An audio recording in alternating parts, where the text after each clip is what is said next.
Hey everyone, John Henry here from School of Trade, and today we're going to be taking a look at a wedge breakout, and actually kind of a fake break as well.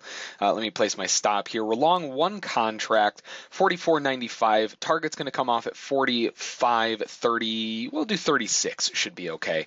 Now, the reason I really like this trade, normally with a wedge, we're looking to enter here anyway, but what makes this trade even a little bit better, outside of I wish that the risk was a little bit smaller because I take more contracts, is just simply because of the fact that we had a little bit of a fake break on these lows. See how it tried to break out of the lows and then shot right back up.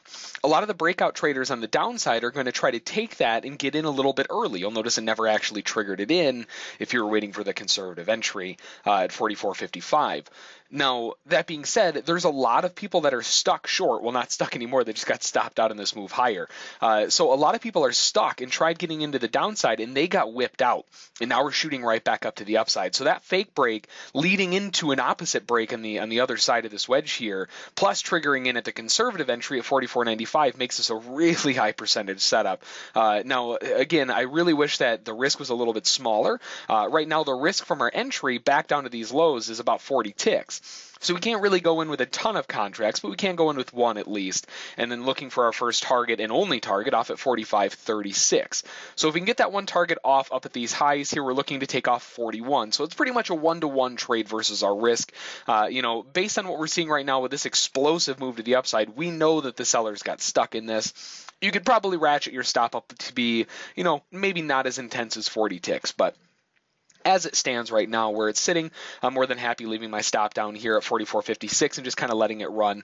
As I start seeing these candles close in my direction, I may ratchet it up a little bit just to try to reduce the risk. But, doing that, you're tempting fate, right? You don't want to get stopped out early just to see it shoot right back up to where you thought it was going to go. So we'll play it by ear, or I guess by eye, as we see it right now. But we'll give it a little bit of time, see if we can hit that target up at 45.36 at the halfway point.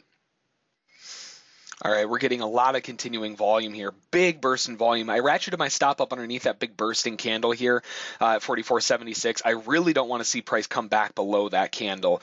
I know it's a little bit more aggressive to do that, but again, with this type of a rise higher here, really the last thing you want to see is for it to retake all of those gains they just made. I mean, we're getting a lot of bullish volume coming in, and those bulls are really kind of hammering this to the upside. So it wouldn't be a surprise to see our target get filled soon here, but if it does start turning around, I don't want to give back a bunch of profit. I'd rather just kind of reduce my risk to half. So now I'm only risking about 20 ticks.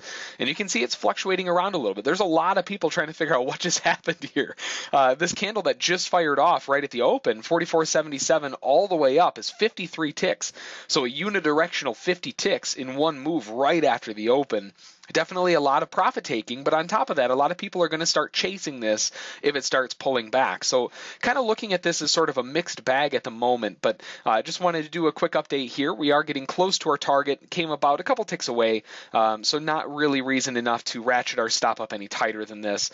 So reduce the risk to about 20 ticks, now just waiting for a little bit more follow through, see if they can kind of push back up, hit those highs, hit the halfway point, fill our target, and we'll be sitting in a nice and happy position. But right now, the risk to reward is significantly better now that we ratcheted up. It's 2-to-1 in our favor, so that's always a good thing as well. Now, if we do come about a tick away from our target, I know we came 2 ticks away. You're kind of splitting hairs at that point, but we came 2 ticks away. If we come up to 35 and start falling off again, then we may just exit early. There's no reason to give back a bunch of that profit that we've already seen kind of built into the trade. So as it stands right now, stop is reduced to half size now, 44.76. Target still at 45.36, so looking for a little bit more follow through. All right, we're nearing our target, and perfect. Just got it filled. Wonderful. So 45.36, got the profit target taken off of. Again, from our entry, that locks in, I believe, is 41 ticks? Yeah, 41 ticks to the upside there. So $410 on the trade. Only took one contract just because of the size of the stop. If you have a little bit of a larger account for these types of trades, or if you don't mind a little bit extra risk, you can always take more contracts. With that big of a risk, I'm not super comfortable taking that amount of risk, but one contract, definitely not bad at all. $410 on the trade. Beautiful wedge example as well. So that's going to be the trade for today. If you have any questions about it, feel free to send an email to School of Trade. Don't forget to check out our trial at schooloftrade.com. And as always, we'll catch you next time.